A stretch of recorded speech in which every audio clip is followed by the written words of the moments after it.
اعوذ باللہ من الشیطان الرجیم بسم اللہ الرحمن الرحیم۔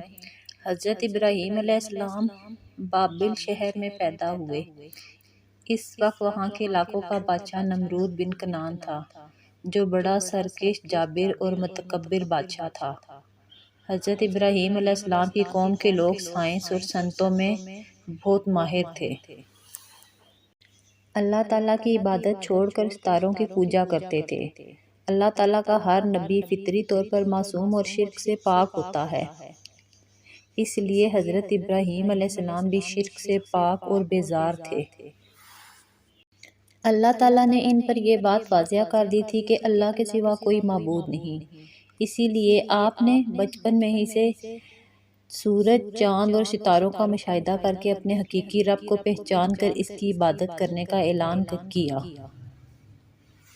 حضرت ابراہیم علیہ السلام نے اپنے حقیقی رب کی پہچان کرنے کے بعد جب اپنے والد کو بتوں کی پوجا کرتے دیکھا تو سب سے پہلے انہیں دعوت توحید دی، لیکن انہوں نے بجائے آپ کی نصیحت قبول کرنے کے نہایت سختی کے ساتھ آپ کی دعوت کو رد کر دیا اور ساتھ ساتھ آپ کو سنسار کرنے کی دھمکی دی اور جلا وطنی کی زندگی گزارنے کا کہا۔ آپ نے اپنے باپ کے سخت رویے پر صبر و تحمل اور ادب کا مظاہرہ کرتے ہوئے ان کے لیے اس وقت تک دعائے استغفار کرتے رہے جب تک اللہ تعالیٰ نے آپ کو مشرکین کے لیے دعائے استغفار کرنے سے منع نہیں کیا۔ حضرت ابراہیم علیہ السلام نے اللہ رب العزت کی طرف سے عین الیقین ملنے کے بعد اپنی پوری قوم کو دعوت توحید دی، مگر انہوں نے دعوت توحید کو ماننے سے انکار کرتے ہوئے آپ سے جھگڑا شروع کر دیا، آپ کو اپنے معبودوں سے ڈرایا دھمکایا، مگر آپ نے اس وقت بھی بڑے صبر و تحمل کا اور استقامت کا مظاہرہ کیا۔ جب قوم نے دعوت توحید کو ماننے سے انکار کر دیا تو آپ قوم کو توحید کا سبق سکھانے کے لیے موقع کی تلاش میں تھے۔ آخر کار قوم کی عید کا دن آیا تو آپ کو موقع مل گیا۔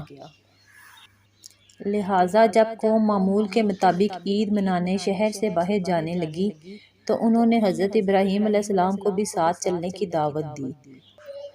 آپ نے سوچا قوم کو مطمئن کرنے کے لیے کوئی ایسی تدبیر پیش کی جائے کہ وہ ساتھ لے جانے پر اصرار نہ کرے، اور میں قوم کے خود ساختہ معبودوں کو توڑ کر قوم کو یہ سمجھا دوں گا کہ جن بتوں کی تم عبادت کرتے ہو وہ تمہارا تو درکنار اپنا دفاع کرنے کی صلاحیت نہیں رکھتے۔ لہٰذا آپ نے قوم کو مطمئن کرنے کے لیے فرمایا، میری طبیعت ناساز ہے۔ حضرت ابراہیم علیہ السلام کی قوم کے لوگ جب عید منا کر واپس لوٹے تو سب سے پہلے اپنے بتوں کی پوجا کے لیے بت خانے میں گئے اور اپنے معبودوں کو ٹوٹا دیکھ کر غصے میں آ گئے اور کہنے لگے، کس نے ہمارے معبودوں کی توہین کی ہے؟ انہوں نے کہا، یہ کارروائی ابراہیم کی ہو سکتی ہے کیونکہ وہ ہمارے معبودوں کا دشمن ہے۔ انہوں نے کہا، اے ابراہیم، کیا آپ نے ہمارے معبودوں کے ساتھ یہ حرکت کی ہے؟ آپ نے جواب دیا، یہ کام ان کے بڑے بت نے کیا ہوگا، آپ ان سے پوچھ سکتے ہو۔ کہنے لگے، اے ابراہیم، تمہیں معلوم ہے یہ بت بولتے نہیں ہیں۔ حضرت ابراہیم علیہ السلام نے کہا، کیا تم اللہ کے سوا ایسی چیزوں کی عبادت کرتے ہو جو نہ تو تمہیں نفع پہنچا سکتی ہیں نہ نقصان؟ افسوس ہے تم پر اور تمہارے ان معبودوں پر جن کی تم اللہ کے سوا عبادت کرتے ہو، کیا تم عقل سے کام نہیں لیتے؟ جب حضرت ابراہیم علیہ السلام کی قوم آپ کے پیش کردہ عقلی دلائل پر لاجواب ہو گئی، جب وہ دلائل کے سامنے بے بس ہو گئے تو طاقت کے استعمال پر اتر آئے۔